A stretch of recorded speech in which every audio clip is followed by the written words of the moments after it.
Estoy en Santiago de Chile, donde se está discutiendo la Ley de Educación Sexual Integral, Afectiva y de Género. Por eso quiero mencionar 15 razones por las que la ESI es un peligro para la sociedad.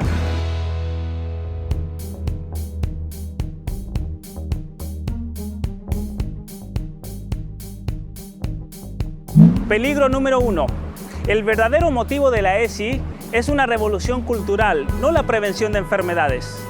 La gran mayoría de los cursos de educación sexual que se imparten en la red de enseñanza pública y privada son abiertamente antinaturales por haber asumido la ideología de género y enseñar como verdades mentiras tales como la identidad de género y la orientación sexual. Estos cursos no ofrecen una educación sexual, sino una enseñanza de la práctica genital. Segundo peligro de la ESI. La implementación de estos programas no previene enfermedades de transmisión sexual, sino que incluso aparecen nuevas enfermedades. La ESI toma el sexo como algo casual, un derecho que debe ser ejercido sin ningún tipo de limitaciones. Esto, por ejemplo, ha tenido como resultado que en los Estados Unidos 1 de 4 mujeres adolescentes tenga una infección de transmisión sexual. 1 de cada 4. Y para la edad de 25 años, se pronostica que 1 de cada 2 jóvenes habrá adquirido una infección de transmisión sexual.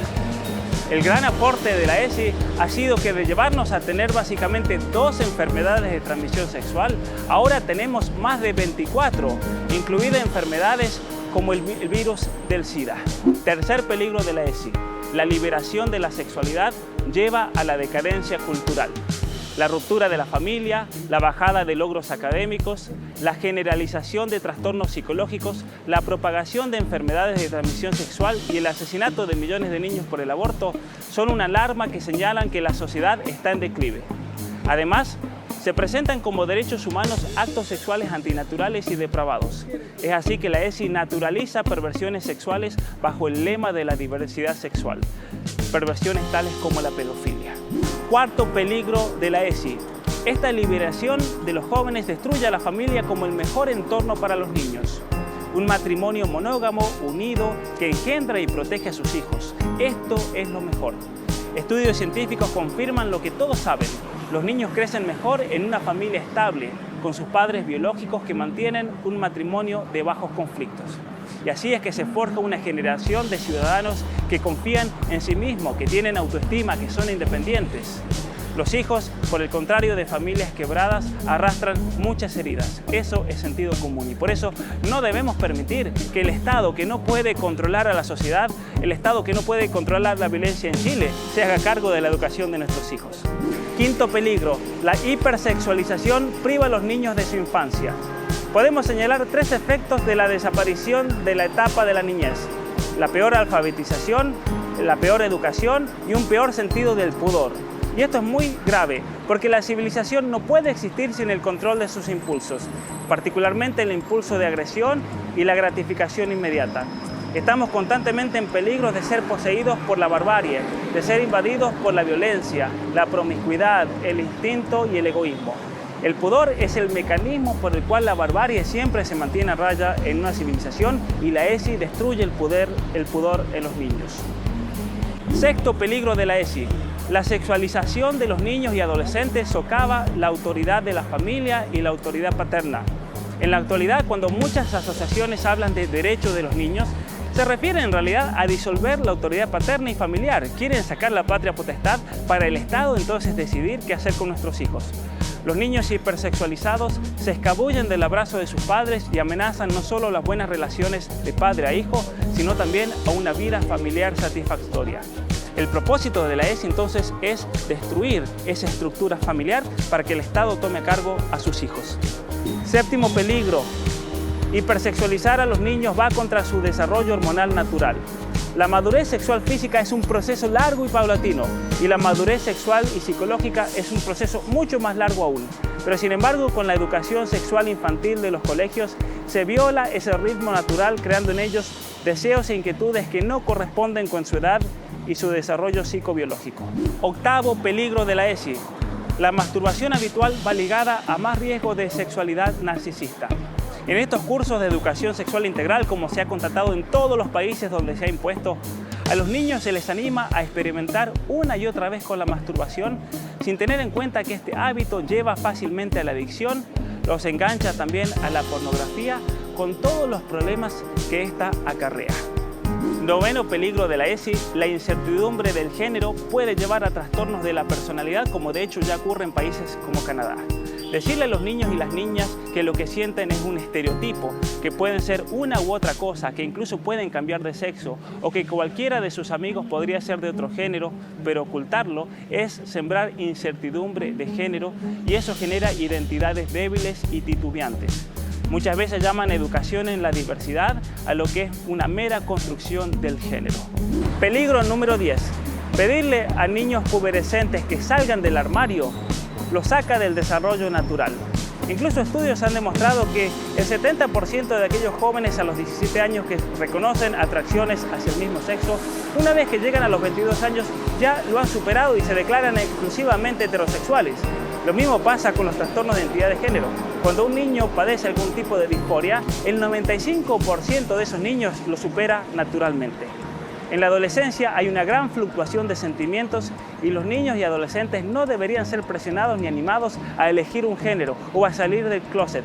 ¿Por qué? Porque de esto se siguen graves peligros para su desarrollo emocional, psicológico y sexual. Peligro número 11. Hablar de la homosexualidad a menores sin explicar sus riesgos los pone en peligro. La conducta homosexual va ligada a mayores tasas de depresión, trastornos de ansiedad, consumo de sustancias, adicciones, riesgo de suicidio y enfermedades de transmisión sexual. Los activistas LGBT dicen que es por la presión ambiental anti-LGBT que estos jóvenes se suicidan, pero eso jamás lo han podido demostrar. Incluso el periodista homosexual Michael Hobbs en The Huffington Post reconocía que incluso en ambientes amigables con la comunidad LGBT se dan estos graves riesgos como el suicidio. Si se da información a los jóvenes sobre la homosexualidad, se tienen que dar estos datos científicos. Un ejemplo claro es el caso de Canadá, donde se celebra la homosexualidad, se celebra la transexualidad y sin embargo los riesgos de suicidio son altísimos. El 41% de los transexuales intenta terminar su vida con el suicidio. Peligro número 12 de la ESI. Enseñar que las familias quebradas son normales dificulta que los niños superen sus heridas.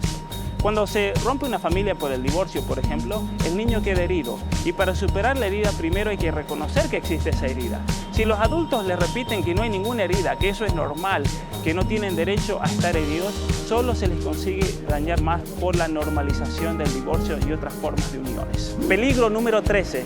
La destrucción de la familia lleva al control estatal de los hijos. Hay cosas que se aprenden bien en la familia, de niño, pero es muy difícil aprenderlas de mayor, en hogares estatales, en prisiones, con terapeutas, con consejeros, con psicólogos. Lo que no se aprende en la familia muy difícilmente se aprenderá fuera de ella. La confianza básica, el compromiso, los buenos modales, la voluntad de aprender, la productividad, la confianza en uno mismo, todos estos tipos de cosas se aprenden en la familia. Sin embargo, los jóvenes violentos, conflictivos, rara vez provienen de una familia bien constituida e intacta, con una figura paterna presente. Cuanto menos deja el Estado actuar a la familia, más se consigue justificar para incrementar su inclusión, especialmente por medio de la educación. Peligro número 14. La ESI promueve la pedofilia ya que vuelve más vulnerable a nuestros niños. La ESI supuestamente educa con respecto al abuso, pero nunca ofrece una solución a la explotación sexual. Esta es la clave. Se dice que la mayoría de los abusos, por ejemplo, ocurren en el ámbito intrafamiliar. Pues bien, si se quiere proteger al niño, esto no se logra por medio de una educación sexual enseñándole cómo es violado, sino por el contrario, sacándolo de la situación de explotación que pueda estar padeciendo. Es más, en todo caso, habría que informar y educar a las maestras para que reconozcan las situaciones de abuso. Por otra parte, la ESI es parte del problema de la explotación sexual, ya que no apunta a educar al niño con respecto a la diferencia real entre el amor verdadero y la explotación sexual. Al niño simplemente se le enseña que todo es el derecho de ejercer la propia sexualidad. Peligro número 15. La crisis demográfica es resultado de separar sexualidad y fertilidad. En Occidente cada vez hay menos jóvenes, los cuales se casan cada vez más tarde y apenas tienen hijos. El resultado es una población envejecida de difícil mantenimiento a punto del colapso demográfico. Considerando este desarrollo, ¿por qué el gobierno está educando a los niños y adolescentes para convertirse en expertos en anticoncepción y despejando el camino al aborto y la homosexualidad? Por eso, ante la ESI debemos pedir que circulen los hallazgos de la ciencia. ¿Dónde están los argumentos y la investigación científica que muestren que la sexualidad temprana sin compromiso, promiscua o con el mismo sexo hace que las personas sean sanas, competentes, capaces de compromiso, dispuestas a procrear y ser felices? Estos estudios no existen, por eso nunca te lo van a contar.